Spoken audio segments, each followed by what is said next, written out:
তেতো হলেও কথাগুলো কিন্তু সত্য। 23 বছর পেরিয়ে যাওয়া অবিবাহিত মেয়েটি জানে নিজের বাড়িতে থাকাটা কতটা অশান্তির। লেখাপড়া শেষ করা বেকার ছেলেটা জানে ছুরির চেয়ে ধারালো হয় পরিবারের কথা। যৌতুক না নিয়ে শ্বশুর বাড়িতে পা রাখা মেয়েটি জানে মানুষ কত কথা বলতে পারে। মা হারা ছেলে মেয়েগুলো জানে মামার বাড়ি রসের হাড়ি তাদের জন্য নয়। পিতাহীন সন্তান জানে নিজের আত্মীয়রাও আপন হয় না। চাকরি ছাড়া ছেলেটি জানে টাকা ছাড়া কেউ ভালোবাসার মূল্য দেয় না।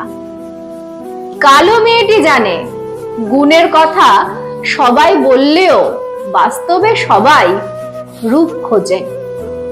খাটো মেয়েটি জানে তার বিয়ে না হওয়ায় তাকে পরিবারের সকলের কাছ থেকে, এমনকি পাড়ার লোকজনের কাছ থেকে কত আজে বাজে কথা শুনতে হয়। কার সাথে থাকলে তোমাকে মানায় সেটা গুরুত্বপূর্ণ নয়। গুরুত্বপূর্ণ হলো কার সাথে থাকলে তুমি ভালো থাকবে।